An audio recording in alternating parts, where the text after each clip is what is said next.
அளவட்டி அருணோதயா கல்லூரியின் நிறுவனர் நினைவு தினமும் பரிசளிப்பு விழாவும் பாடசாலையின் சிவஞான சோதி கலையரங்கில் பாடசாலை அதிபர் தயானந்தன் தலைமையில் நேற்று புதன்கிழமை இடம்பெற்றது. இந்த நிகழ்வில் வடக்கு மாகாண ஆளுநர் பிரதம விருந்தினராகவும் வலிகாமம் வலய கல்வி பணிப்பாளர் திருமதி ஜமுனா ராயசீலன் சிறப்பு விருந்தினராகவும் பம்பலப்பட்டி இந்து கல்லூரியின் ஓய்வு பெற்ற ஆசிரியரும் பழைய மாணவனுமான நித்யானந்தம் கௌரவ விருந்தினராகவும் கலந்து கொண்டனர்.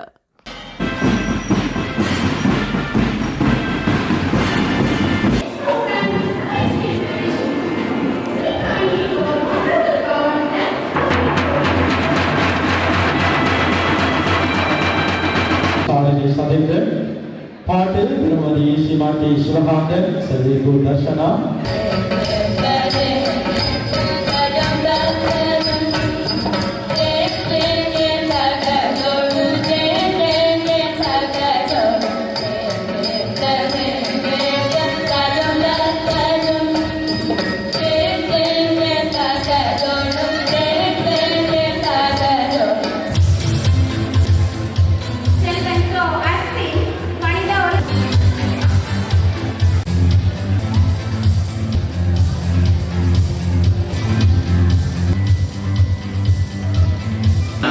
இந்த கல்லூரியினுடைய பழைய மாணவர்கள் முறையிலே இதில் கலந்து கொள்வதற்கு நான் மிக மகிழ்ச்சி அடைகிறேன்.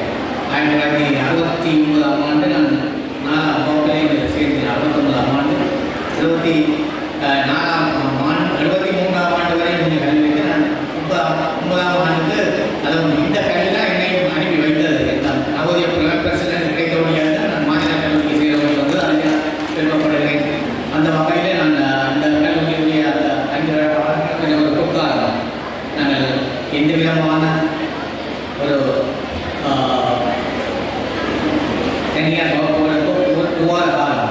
காலம் வித்தியாசமான காலம் நாங்கள் கூட்ட வேலைகள் செய்து கொண்டிருந்தாலும் அந்த அந்த கல்வியிலே கற்றதான் எங்களுக்கு நிகழ்வு இருக்கிறது.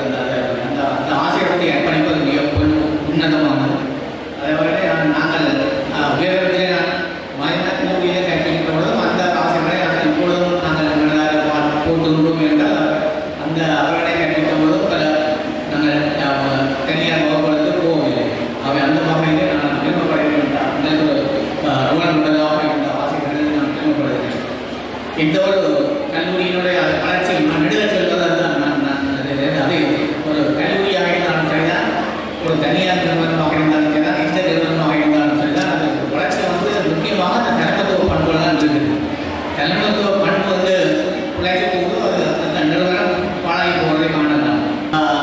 பதவிகளில் இருந்தால் எங்களுக்கு நல்ல பண்புகள் இல்லையே அது மதிக்கப்படுவதில்லை, விவரம் மதிக்கப்படுவதில்லை. அப்போ அந்த உயர்ந்த பண்புகள் உயர்ந்த பதவியில் இது போகணும்னா அது நல்ல பண்புகளை இருந்து வரணும். அதான் மிக முக்கியமான நல்ல பண்பு, பெரியவர்களை மதிக்கின்ற பண்பு, அவர்களுக்கு உதவி செய்கின்ற பண்பு, மற்றது அவர்களது இயக்கம் காட்டுகின்ற பண்பு, அப்படியான பண்புகளை நாங்கள் வளர்க்கப்படுவோம். அதான் மிக முக்கியமானது. நாங்கள் எந்த உயர்நிலைக்கு சென்றாலும் அந்த பண்புகளை நாங்கள் இழந்தவர்களாக பண்புகளற்றவர்களாக இருந்தால் மதிக்கப்படுவதில்லை. அவர் அந்த வகையில் அந்த ஒரு பதவியை கொடுப்பது வந்து அது இந்த அது அரசு சேவையாக இருந்தாலும் சரிதான், இந்த சேவையாக இருந்தாலும் சரிதான். அந்த பழக்கம் என்பது பதவியிலே அந்த பதவியில் அமர்ந்திருப்பதற்காக அல்ல. அந்த அந்த அந்த அந்த பதவியில இருந்து இந்த மாதிரியான சேவைகளை நாங்கள் வழங்குவோம் தங்கியிருக்கிறது. மக்களுக்கு நாங்கள் எவ்வாறான சேவைகளை வழங்குவோம் அந்த பதவி வந்து அலங்கரிக்கப்படுவதை தவிர சில பேர் வந்து அதை எப்பொழுதும் நாங்கள் பார்ப்போம். சில இடங்கள் மிக அரசாங்கத்திற்காக நான்கு மாவட்டங்களை கடமையாற்றிருக்கேன். நான் உண்மையில் அந்த மகிழ்ச்சியானது வந்து இப்பொழுது வாழ்வதாக இருக்கின்ற எனக்கு இல்லை. ஏனென்று சொன்னால் அந்த அரசாங்கத்திற்காக இருக்கின்ற பல உத்தியோகர்கள் எனக்கு நல்ல திறமையான உத்தியோகர்கள் கை கொடுத்தார்கள். ஆனால் அப்படியான இடங்கள் மிக மிக குறைவாக தான் இருக்குது. அப்படியான பண்பு குறைவு, அதனால் கஷ்டமாக இருக்கிறது என்பது வெளிப்படையான. ஏனென்றால் பல பேர் நாங்கள் அந்த கதிரையிலே அமர்ந்திருக்க வேண்டும் என்று விரும்புகிறார்களே தவிர அந்த கதிரையை அலங்கரித்து அதனால் என்ன செய்யலாம் என்பதை அவர்கள் யோசிப்பதில்லை, என்ன செய்யலாம் என்பதை யோசிப்பதில்லை. என்ன மாதிரி தன்னுடைய என்னென்ன அதில் வசதிகள் வாய்ப்புகள் இருக்கின்றன என்பதை பார்க்கிறார்களே தவிர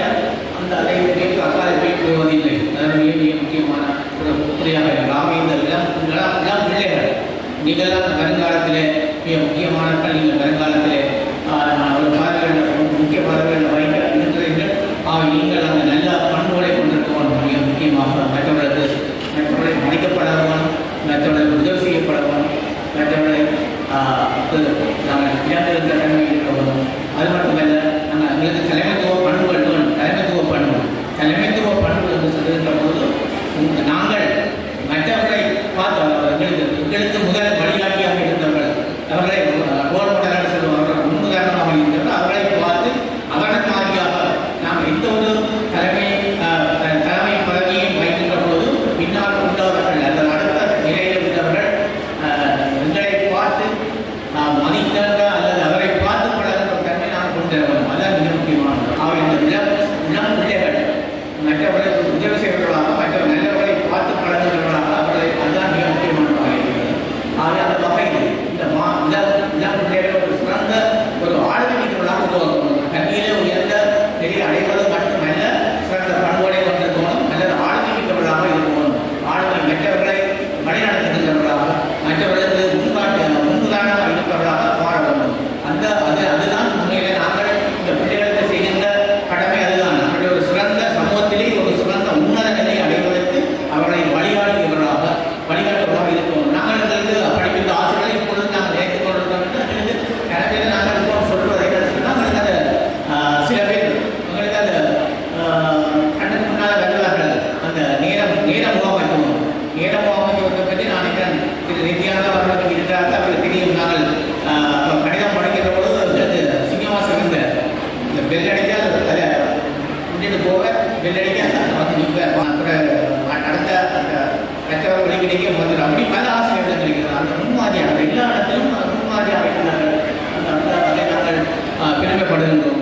நாங்கள் உயர்தரத்தில் அறிவிக்கின்ற பொழுது கூட நாங்கள் அதிபராக இருந்தவர் உயர்தரத்தில் நாங்கள் கல்வியிருந்த பொழுது வாஜனாக்களுடைய அதிபர் வந்து வகுப்புகள் எடுப்பார். ஒவ்வொரு நாளுக்கும் நினைக்கிறேன் 7ஆம் ஆண்டு 8ஆம் வரையும் வகுப்பு எடுப்பார். ஒவ்வொரு மனத்தையும் ஏன்னா அப்பொழுது 2 நேரம் தான் பாடசாலை. 7ஆம் ஆண்டு 8ஆம் வரையும் 5 நாள் எடுப்பார் வகுப்பு. அதே மாதிரி சனி ஞாயிறு 9 வரைக்கும் 11 மணி வரை 2 மணிக்காக எடுப்பார் உயரதிகமான வகுப்புகள். அவ்வாறு தான் நாங்கள் பெற்றோம். அதே மாதிரி அங்கே வந்து பிறகுனாலே அதிபராக இருந்த திருமதி அனந்தசேனா அவர்களுக்கு தாவரியல் கற்பித்தார்கள். அப்பொழுது நாங்கள் அவர்கள் பார்த்த மருந்துகளுக்கு மீறதியான வகுப்புகள் எடுத்து நாங்கள் அவர்களை படுத்துகின்றோம். அதோடு எனக்கு கவலையாக இருக்கிறது. நாங்கள் அந்த காலங்களில் இருந்த பிள்ளைகள் இருந்தால் அவ்வளோ சந்தோஷமாக இருக்கணும். என்றால் பிள்ளைகளாக இருக்கின்ற போது தான் கவலைகள் இல்லாத ஒரு நாங்கள் உயர் பதவிகளில் இருந்தாலும் அதை ஒரு நிம்மதியான வாழ்வில் படிக்கின்ற பொழுது தான் அந்த நிம்மதியும் இருக்கின்ற ஒரு சந்தோஷமான வாழ்க்கை அந்த படிக்கிறாங்க. அது பல்கலைக்கழகத்தில் செய்தால் அது கல்லூரியில் இருக்கையை செய்தால் அதான் நிம்மதியான வாழ்க்கை. ஆனால் பதவிகளில் இருக்கிற போது அது மிக கஷ்டமான கடினமான பணி. அதுவும் முக்கியமாக முதலில் அரசாங்க வேலை செய்கிறார்கள். அது மிகப்பெரிய ஒரு கஷ்டமான பணி. இப்பொழுது எங்களுக்கு நிம்மதி இருக்கிறது. ஒரு நேர்மையானவர்கள் அமைந்து கொள்ளலாம் இது இருக்கிறது. இந்த காலத்தில் நேர்மையானவர்கள் உயர் பதவிக்கு நேர்மையானவர்கள் வெளியிலார் புரியாதவர்கள் தான் பெற முடியும், விடுதலை பெற முடியும் என்ற நிலைமை இருந்தது. இப்போது மாறி இருக்கிறது. அந்த வகையில் இந்த கல்வி எங்களுக்கு பெரிய வழிகாட்டியாக அமைந்துள்ளது மட்டுமல்ல, இந்த உயர்நிலைக்கு வருவதற்கு முக்கியமான காரணமாக அமைந்தது.